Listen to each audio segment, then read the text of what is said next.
Hello everyone, இது வந்து Coimbatore style mutton சுக்காவாமா.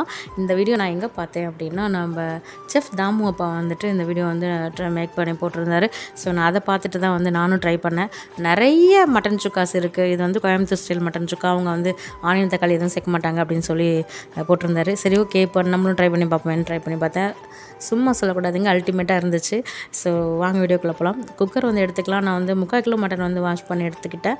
மஞ்சள் உப்பு வந்து சேர்த்துக்கிறேன். ஸோ கொஞ்சம் ஃப்ரை பண்ண விட்டோன்னா மட்டன்லேருந்து தண்ணி பிரியும். அதுக்கப்புறம் நமக்கு வேணுங்கிற தண்ணி அளவு வந்து சேர்த்துக்கலாம்.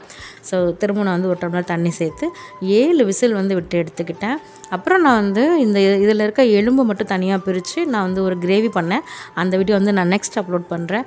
ஃபஸ்ட்டு மட்டன் சுக்கா வந்து சூப்பராக இருந்துச்சு. ஸோ ஃபஸ்ட்டு இந்த வீடியோ போட்டுடலாம் அப்படின்னு சொல்லிட்டு நான் பண்ணேன். ஸோ கடாய் எடுத்துக்கிட்டு அந்த தண்ணி ரொம்ப அவசியம். அந்த மட்டன் வேக வச்ச தண்ணி வந்து 2க்கும் பிரித்து சேர்த்துக்கோங்க. நான் வந்து பிரித்து சேர்த்துக்கிட்டேன். ஸோ இதுலேயும் தண்ணி வந்து சேர்த்துக்கிட்டேன், அதுலேயும் சேர்த்துக்கிட்டேன். அப்போ தான் அந்த டேஸ்ட் வந்து நல்லாயிருக்கும்.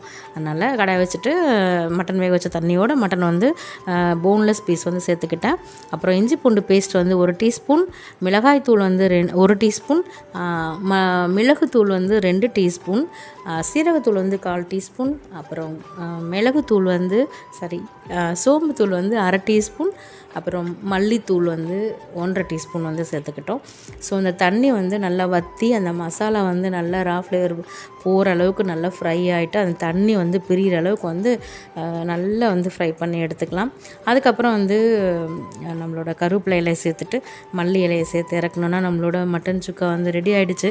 ஸோ செம்மையாக இருந்தது. மறக்காமல் ட்ரை பண்ணி பாருங்கள். இந்த மாதிரி வீடியோஸ் நிறையா பார்க்க நம்ம சேனலை வந்து சப்ஸ்கிரைப் பண்ணிக்கோங்க. ஆல்ரெடி வந்து நிறைய வீடியோ போட்டிருக்கேன். ஸோ இந்த மாதிரி எனக்கு கண்ணில் படுறத சிம்பிள் வீடியோஸ் வந்து நான் வந்து மேக் பண்ணி போட்டிருக்கேன். ஸோ ஒரு சின்ன ரெக்வஸ்ட்டு, நிறைய பேர் வந்து சப்ஸ்கிரைப் பண்ணாமல் பார்த்துட்ருக்கீங்க. ப்ளீஸ் சப்ஸ்கிரைப் பண்ணி சப்போர்ட் பண்ணுங்கள். அப்படி உங்களால் முடிஞ்ச ஒரு ஷேர் பண்ணிங்கன்னா கூட உங்களுக்கு நம்ம சேனலில் ரீச் ஆகும். ஸோ நெக்ஸ்ட் வீடியோவில் பார்க்கலாம். பாய், டேக் கேர். பட்டாசு முடிய போது ஜாலியாக மட்டன் சுக்கா வந்து இந்த வாரம் ட்ரை பண்ணி நாக் அவுட் பண்ணுங்கள். பாய், நெக்ஸ்ட் வீடியோவில் பார்க்கலாம்.